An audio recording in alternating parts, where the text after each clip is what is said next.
We'd like to thank you for joining us for the Victory Podcast today. Today's podcast is from December 8, 2013. Today we continue our study through the book of Mark with Pastor Trevor in Mark chapter 3, verses 1 through 6. Thank you for joining us today, and welcome. Today we have another Sabbath controversy. And it's funny to say a Sabbath controversy when it comes to Jesus, considering He's the creator of heaven and earth. And to say that Jesus, who created the Sabbath for us, who could come down to earth sinless as the creator God, to try to say that He does anything controversial on the Sabbath day because He's breaking the rules, it obviously shows that the ones who were trying to stir up the controversy did not know who Jesus really was, right? And so we see, again, the Pharisees. How many of you know who the Pharisees are in the Bible? You're very comfortable with that concept. You understand that? How many of you have been a Pharisee at one point in time in your life? Anybody? Yes, very good. And we tend to be that. That's one of my biggest, I don't know if fear is the right word, or biggest apprehensions, or whatever, is becoming what I detest, right? And it's easy to, especially in something like a situation where your expression of your faith looks a little different than somebody else's expression of their faith.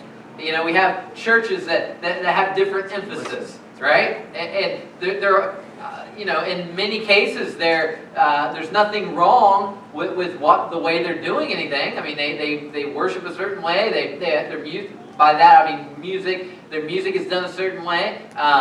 Their sermons are done a certain way.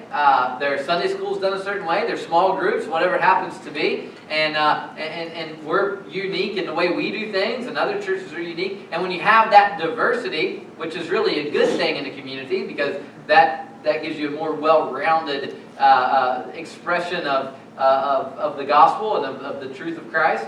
Oftentimes, if we're not careful, we tend to look at people who don't do it the way we do it, regardless of whether they're more contemporary or whether they're more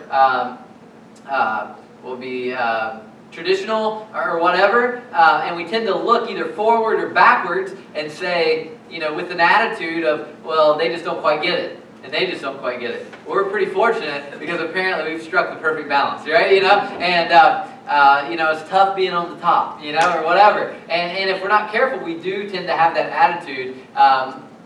And if we're not careful, we start to put rules and regulations on people as to how you can be a good Christian, how you can fit in here better, how you can do certain things well, and if you do those certain things, you'll advance in whatever particular hierarchy we've set up. And if we're not careful, all of a sudden, we've become what we never wanted to become, and that's Pharisaical in what we're doing. And so we're going to look at that. I believe the last Sabbath controversy, when they were walking through and they picked the heads of grain, I believe the emphasis in Scripture was on Christ at that point in time. You see it in Matthew chapter 11, where it says that he says, "Come unto me, all you that labor and heavy laden, and I will give you rest." And he goes right into this Sabbath controversy right after that. I believe the emphasis is on Christ's reaction. But I believe this shows the arrogance of the Pharisees.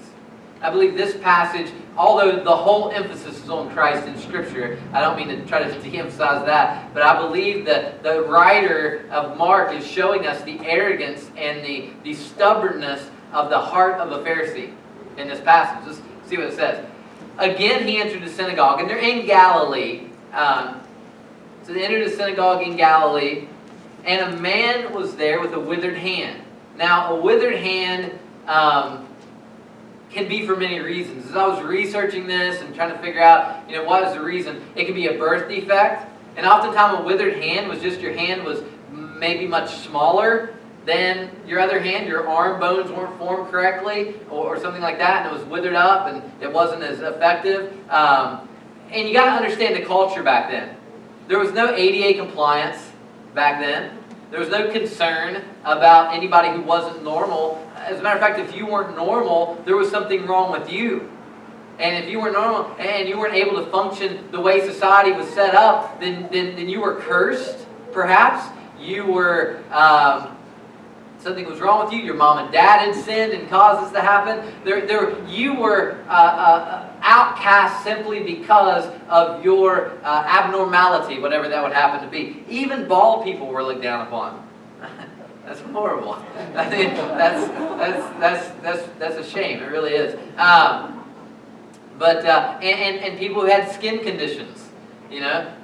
Leprosy wasn't necessarily Hansen's disease back then.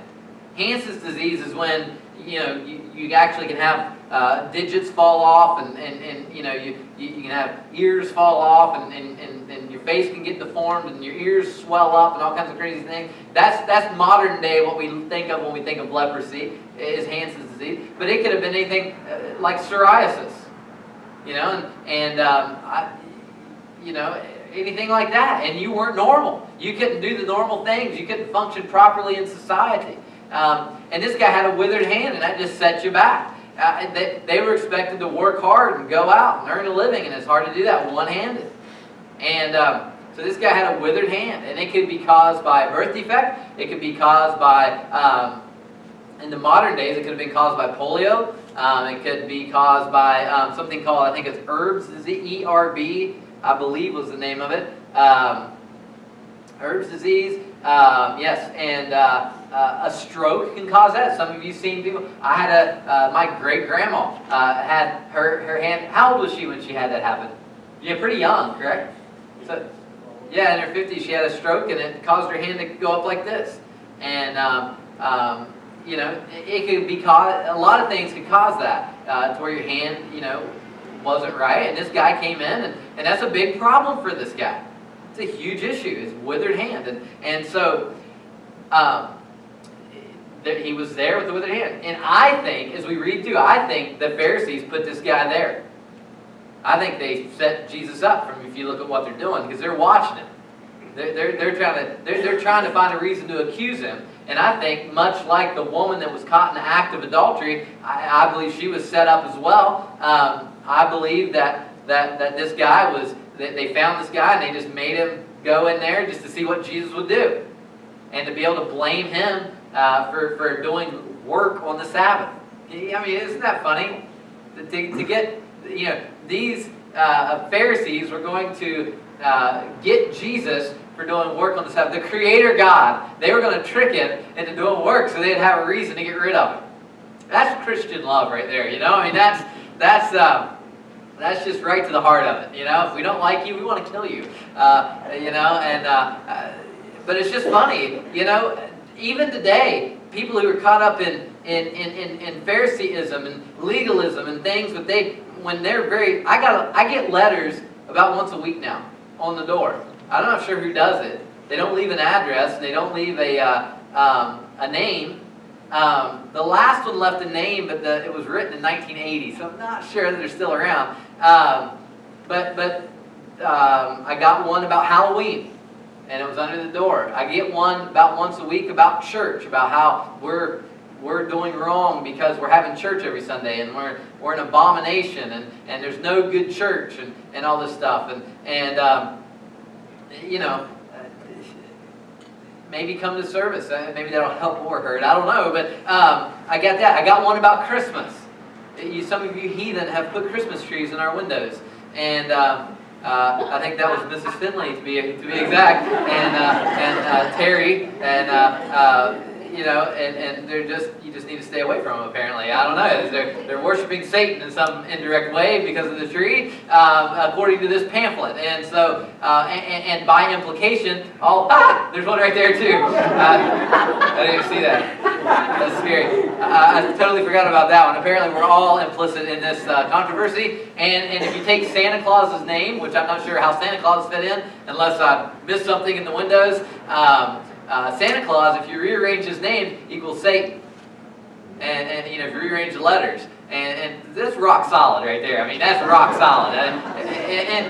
But you get these things from people who think that they've got it all right, and so they feel the need to thrust it upon you and tell you how bad you are. The truth is, the people that write those letters who are too cowardly to put their names on them, which hide behind anonymity is to me only bested by hiding behind a pseudonym on the internet of some sort. But I think Lori found one of the letters. She may have written it, I'm not sure. But she put it in there. I'm just now putting two and two together.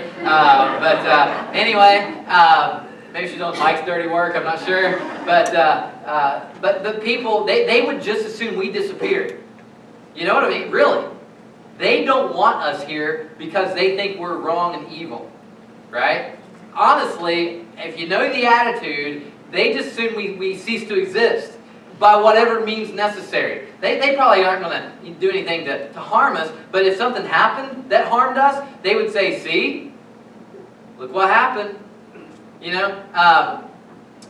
So that's the same attitude that these guys had with Jesus, and they were willing to do whatever it took to get rid of him, as we'll see. But this guy has a withered hand, and they watched Jesus, the Pharisees watched Jesus, to see whether he would heal him on the Sabbath, so that they might accuse him. And I believe they planted him there for that. I don't think he knew it, but I believe they made sure that there was at least one sick person there in a smaller synagogue in Galilee on the Sabbath to see if they could trap Jesus into helping somebody who needed it really badly on the Sabbath so they'd have a reason to kill him. Remember when Jesus made the mud with the spit and put it on the guy's eyes? We'll get to that. But he made the spit, and this guy that had been blind from birth, and remember he could see for the first time ever, and he's rejoicing. And what are the Pharisees? The Pharisees are upset because Jesus made mud on the Sabbath. So they were so caught up in what Jesus was doing on the Sabbath, they missed the miracle. They were so caught up in the mud that they missed the miracle. Right? That'd be a good sermon title. But they were just so enamored with what he was doing that they missed what he was doing. Right? They missed it. And we've got to be careful that we don't get like that. That we're so dyed in the wool. Here's what we're going to do. Here's the old saying that I've heard. I heard it in college. I think the first time I was Baptist born. I was Baptist bred. When I die, I'll be Baptist dead. Right? And that. I don't smoke, I don't chew, and I don't go with girls who do. Wise. Gross. So anyway, joy dip snuff occasionally, I know, but it's all right. It's all right. So, I think it's pinch, powder snuff. She's old school. But all right, so anyway, you were just back in West Virginia, right, John? You might, yeah. So never know. So we have this guy here. He's going to get healed by Jesus, and then Jesus is going to get in trouble, apparently. So, and he said to the man with the withered hand, come here. So he's sitting there, and they're all gathered around, and he sees the guy with the withered hand, and Jesus says, hey, you, come here. And so the Pharisees are like, we're going to get him. He's going to do it. He took the bait. We got him. Set the hook. We got him. And so Jesus said, come here. And he said to them, now Jesus turns. They haven't said anything to him. Jesus turns to these Pharisees that are standing there, and he asks them this question. Is it lawful on the Sabbath to do good or to do harm? To save life or to kill? This is the question he asked them. Is it good to do harm or to do good? To save life or to kill it? Because he knew what they were doing. They wanted to do him harm. They wanted to kill him on the Sabbath. They were there working on the Sabbath to try to find a reason to accuse Jesus so that they could put him to death. To do harm and to kill. They were there working contrary to what they're supposed to do on the Sabbath day. They had got that guy there. They had worked to set Jesus up so that they could harm him and so that they could find a reason to kill him. And Jesus is saying to them who are there for that reason, is it better to do good or harm? To kill or to save life? Because what was Jesus doing? He was healing and doing good, and he was saving lives. So what they thought, because he was breaking the rules and making them mad, that they were the ones that were saving the world from this scourge, Jesus. But all the time, they were the evil ones who were doing on the Sabbath the work of destruction and death. The whole time they were trying to accuse Jesus of breaking the Sabbath laws, they were conspiring and working to bring disaster. Right? So, He turns it around on them, and here's their brilliant answer. They were silent. They were silent. You know why? They're sitting there going, I don't even hear what he says, because I want to heal this guy so we can just nail him. Right? Did he just say something? I don't know. Let's hope he heals the guy. Right? They're so whipped up. They're so spun up about this guy. They just can't wait for him to do something wrong so that they can just get rid of him. And so they were silent. And he looked around at them. Here's Jesus. He looks around at them with anger. And this also means wrath. And if you know anything about theology, if you know anything about doctrine, you do not want the wrath of the Son of God on you. You don't want the wrath of God on you. As a matter of fact, if you have the wrath of God on you, you're condemned. You know? And so the one who has the ability to pour out wrath is the only one that has the ability to pour out judgment and wrath is sitting right here looking at them and with wrath. It says, and he looked at them with anger or wrath, grieved at their hardness of heart. Disturbed by their hardness of heart. You know, for it's an amazing amount of, I don't know if it's pity's probably not the right word here, but it's amazing the disgust that the Son of God, Jesus, had for this particular attitude. Remember when John says in Revelation that Jesus hates the doctrine of the Nicolaitans. Anybody remember that? You ever looked at that and been like, what is he talking about? Remember that in John chapter 2 or 3? I can't remember which. Probably 2. He says, he's talking about one of the 7 churches, and he says, I hate the doctrine of the Nicolaitans. The doctrine of the Nicolaitans, Nicolaitans is 2 words. It means Nike or Nike, where we get our word Nike, or where Uncle Phil got his word Nike, and that means to conquer, to rule over, and Laitan means laity.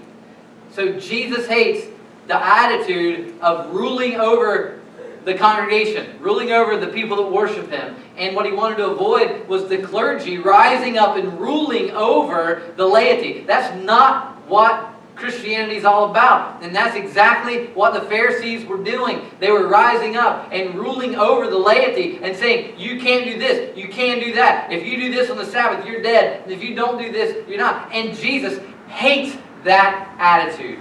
And we're best to avoid it now as well, right? So, that's he looks around at them with anger, grieved at their hardness of heart. And he says to the man, stretch out your hand. This guy's, I don't know if this guy's privy to what's going on, or if Jesus, you ever hear about wearing your emotions on your sleeve? I'm sure Jesus had more self-control than that. So I don't know that it was even visible that he was upset. I have no idea. But this guy stretches out his hand. He's had this withered hand, and it might be embarrassing for the guy to do something like that, because he's probably tried to hide it forever. It's bad. Kaiser, I think they pronounce it Wilhelm. Kaiser Wilhelm had a withered hand. Stalin later in his life had a withered hand. Some of these, and they did their best to hide it. Remember when, who was it? Was it Eisenhower that had polio? Was that? No, not Eisenhower. I'm sorry, not Eisenhower. Roosevelt.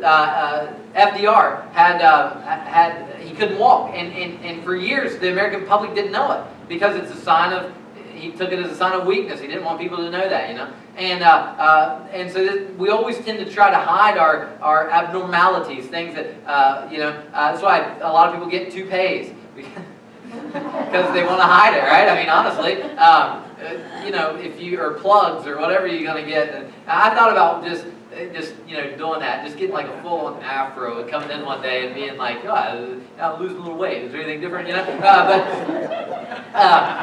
So anyway, we try to hide it. And he says, stretch out your hand. And he stretched it out, and guess what? His hand was restored. It's a miracle.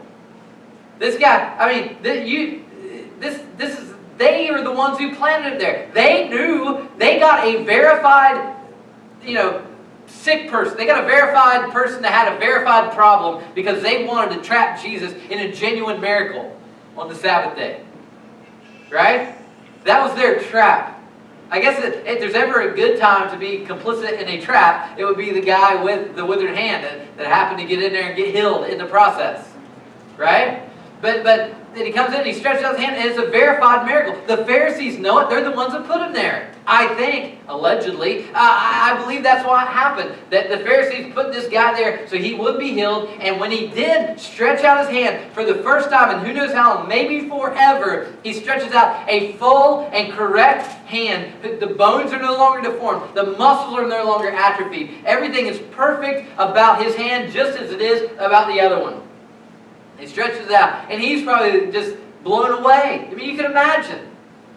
And the Pharisees are happy because now they can get Jesus and they can destroy him. Check out what they say.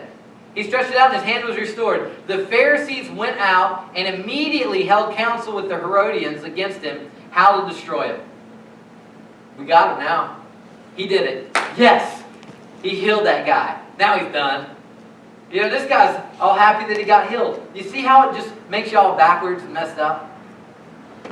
And anytime we try to lord over people, we try to control people, all it does is get us inwardly focused and focused on all the wrong things and backwards. And that's why movements of so-called Christianity turn out being abuse factories that just bring people in and destroy lives and hurt people, all in the name of Jesus. And all they're doing the whole time is destroying the body in the name of Jesus. Right? And so these guys go out, and it's interesting because the Pharisees and the Herodians, they didn't like each other. It's amazing what, I guess put it this way, hatred makes strange bedfellows. Common hatred makes strange bedfellows. The Herodians were a group of people who believed that the Herod line should be controlling Jerusalem for political expediency. They were called the Herodians. The Pharisees felt like the Herodian line destroyed their independence because Rome ran the Herodian line. And so they wanted Herod out of there. The Herodians wanted him in there. And they fought like cats and dogs until Jesus brought them together in their hatred of him. And that's immediately who they ran out to see. So let's just take a look. I believe the emphasis on this particular passage is on the characteristics of the Pharisees. So I just want to look at two characteristics and an observation, and then we'll wrap it up. Here's one thing. The religious, legalistic zealots are generally characterized by the things that they're against and the things that they dislike. Here's how we check ourselves. What are we known as? Are we known for what we're against? Is our whole organization known in the community for what we're against? If it is, we got problems. Because we should be characterized by who we're for, not what we're against. The Christian is characterized by a couple of things. His love should be his love for God. Love the Lord with all your heart, soul, mind, and strength. And the next thing, love your neighbor as themselves. The biggest characteristic of us as Christians should be the fact that we love. We love, and we love unconditionally. Right? And we're forgiving, and we're merciful, and we're graceful because the God who loves us and shows us that should be shining through us. If we're characterized by what we're against, that's why political parties fell.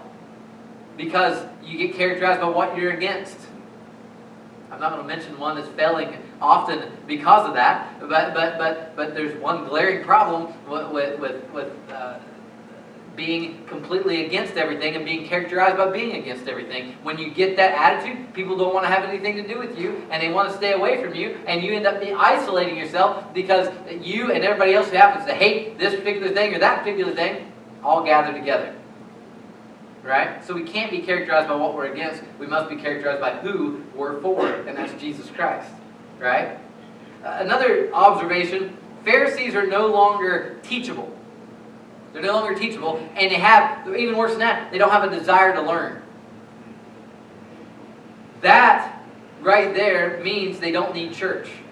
Because church is for us to learn and for us to get taught and for us to, in West Virginia, you call that the same thing. You just say, I'll learn you a lesson. Anybody ever heard that before? I learned him a good one. You know? Well, that's the King's English. I'm not, you just have to learn to, but we have to stay teachable. We have to stay teachable. You don't know everything. I don't want to be the bad guy that breaks it to you. You don't know everything. I certainly don't know everything. But our job here is to have a desire and a thirst to go after Jesus and to know more about God and to know more about Him and know more about how He acts and what He would do and Him living in us and to stay pliable and teachable and stay the clay that God, the potter, can mold and make however He would like, and to understand we don't know it all right now. We don't know it all where we sit. We need to know more. We need to learn, and we must always stay teachable. The Apostle Paul said, I have not arrived. Paul said that. In Philippians, Paul says, I haven't attained it. But I continue forward. I press toward that mark of the prize of the high calling of God in Christ Jesus. I'm not there yet. And I'm guessing if Paul wasn't there yet, I know I'm not there yet. And I'm just going to break it to you, you're not there yet. And your job's not to come into a church and tell it where it's doing everything wrong and straighten it out and get it all better so it falls in line with exactly how you think church should be. I'm not talking to any of you. You'd never do that. But I've dealt with people who have. And we've got to watch that if God takes us away from here. I know you love victory. You love the way we do things. And you think we're perfect. But you can't go if you go somewhere else and say, here's how Pastor Trevor would have done it. Here's how Sam would have done it. Here's how we did it. Because it's not your job to, if you're asked, give them your opinion. But it's not our job to go into a place and straighten them all out and try to find that perfect place. I've had an experience with a person before that they came in and they came in and they didn't fit in here. They went to another church and didn't fit in. They went to another church and didn't fit in because they were looking for that perfect church. That was, as a matter of fact, had someone come in here and say they couldn't come here because we're just a bunch of rednecks. I had somebody say that to me. They don't come to church here because we're a bunch of rednecks. They call us a couple other names, but we're a bunch of rednecks. Did you have any idea that you were red? How many of you knew you were a redneck? Maybe they're right. Maybe they're right. I don't know. Maybe they're onto something here. But they just said they're a bunch of rednecks and they don't want to be around us. Okay, yes. This is as close to charismania as I've seen in Victory. Everybody's so excited about being rednecks. That's some hankies waving, yeah. 6 guns blazing.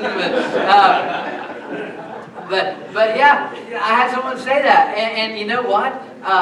That person's going to be. They don't need church because they know it all.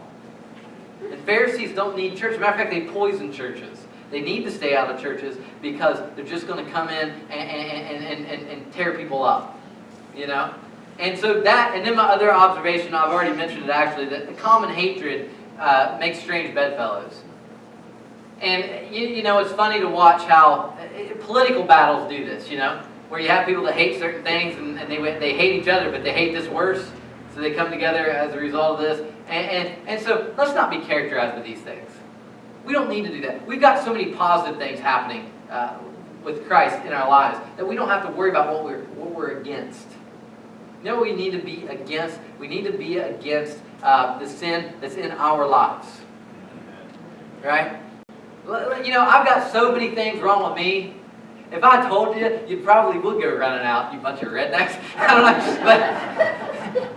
But I'm just a messed up guy. I mean, I sin. I have besetting sins. I've got habitual things in my life. I've got things that I deal with on a daily basis, that I'm just trying to live life, and I get upset, and I get mad, and I react badly, and I have to say I'm sorry, and it's not easy living.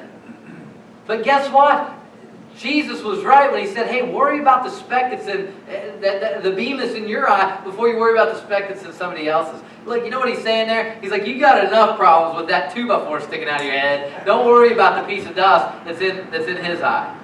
Right? And that's how we need to be. We need to be against the things that are ruining our relationship with Christ so that we're not expressing His love, His grace, His mercy to our family, to our friends, to those in our community. The things that are hindering us from shining forth the light of the glorious gospel of Christ in our lives is what we should hate, not what's out there.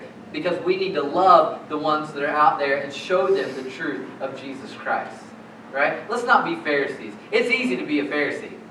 It's easy to be. It's a fallen, natural thing to be a Pharisee. To think you're better than everybody else. Worship me. I know it all. You know?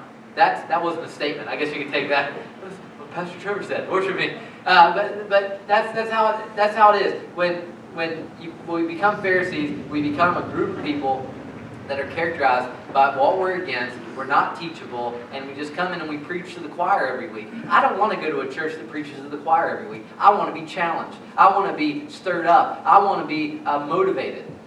You know, I don't want to just hear a party line message that just goes against. You know, it's easy to stand on the soapbox and talk about what you hate, what you don't like. Listen, you know what we need to hate is the fact that we sin and that we've let something block our relationship with God. We've let something come in between us. We've let a grudge keep us from having a good relationship with somebody. We've let a bad relationship sneak in that's ruining the life of the relationship between my husband and my wife or my kids or whatever it is. We need to worry about those things and hate those things and love Jesus and love other people. Right? That's what we need to be characterized as people that understand who we are. Yeah, we're sinners, but we understand who He is. He's God. He lives in us. And we need to go out and share this grand truth with anybody that will listen through not only our words, but our actions of love toward them. So that what we say matches up perfectly with what we do. Right? And so let's try not to be a Pharisee in this thing. And let's go out and love the Lord Jesus with all our heart, soul, mind, and strength. And love our neighbors as ourselves. Thank you for joining us for the Victory Podcast. This podcast is a ministry of Victory Baptist Church in Hermiston, Oregon. You can find us at 193 East Main Street in Hermiston, Oregon, 97838, or you can find us on the web at yourvictory.org.